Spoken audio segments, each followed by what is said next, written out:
அன்னை சோனியா காந்தி மீதும் ராகுல் காந்தி மீதும் உண்மைக்கு புறம்பாக திட்டமிட்டு சதி செய்கின்ற வகையில் சர்வாதிகார முறையில் அமலாக்கத்துறை குற்றப்பத்திரிகை தாக்கல் செய்திருக்கின்றது. யங் இந்தியா நிறுவனமும் ஹெரால்டு பத்திரிகை நிறுவனமும் காங்கிரஸ் கட்சியினுடைய சொத்து.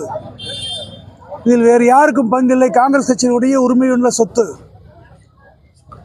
ஒரு நிறுவனம் பலகீனப்படுகின்ற பொழுது அதை பலப்படுத்துவதற்காக ஏற்பட்டக்கூடிய பரிமாற்றங்கள் அடிப்படையில் நடந்த ஒரு செயலை திட்டமிட்டு குறையாக சித்தரித்து காங்கிரஸ் கட்சி மீதும் நேரு குடும்பத்தின் மீதும் பழி சுமத்தி கலக்கப்படுத்தி மக்களிடத்திலிருந்து பிரிக்க வேண்டும் என்ற காழ்ப்புணர்ச்சி காரணமாக ஏற்படுத்தப்பட்டதான் இந்த சதி திட்டம். அமலாக்கத்துறை என்பது நேர்மையான துறை என்பது இல்லை என்பதை நிரூபித்துக் கொண்டிருக்கின்றது. இந்த நாட்டில் பல்வேறு மிகாசுகளும் பல்வேறு கொள்ளையடித்தவர்களுடைய செய்தித்தாளில் வருகின்றது. அவர்கள் பாரதிய ஜனதா கட்சியினுடைய ஆதரவாக இருப்பதால் அமலாக்கத்துறை அந்த பக்கம் தலை வைத்து படுப்பதில்லை.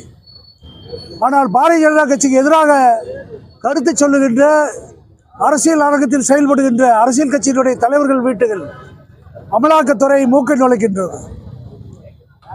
நேர்மையாக நடக்கும் என்றால் இன்றைக்கு பாரதிய ஜனதா கட்சியினருக்கு என்ற 75% மந்திரிகள் தலைவர்கள் அமலாக்கத்துறையினால் தண்டிக்கப்பட்டிருக்க வேண்டும்.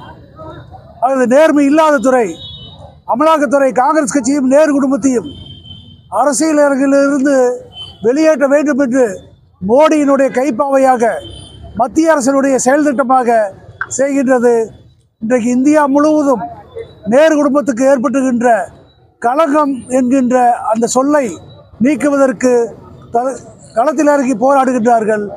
நேரு குடும்பம் தியாகத்தின் அடிப்படையில் இந்த நாட்டுக்காக தன்னுடைய சொத்தை தானமாக வழங்கிய குடும்பம். நேரு குடும்பம் இந்த தேசத்தினுடைய வளர்ச்சிக்காக ஒற்றுமைக்காக தன்னுடைய இன்னுயிரை 2 உயிர்களை தியாகம் செய்த குடும்பம். இந்த தேசத்தினுடைய விடுதலைக்காக பாரம்பரியமாக 3 தலைமுறைகள் சிறையில் இருந்த குடும்பம். ஆகவே தியாக குடும்பத்தை தண்டிப்பது அமலாக்கத்துறையினுடைய அயோக்கியத்தனம் என்பதை இந்த நேரத்தில் இந்த போராட்டத்தின் மூலமாக சொல்ல கடமைப்பட்டிருக்கின்றோம்.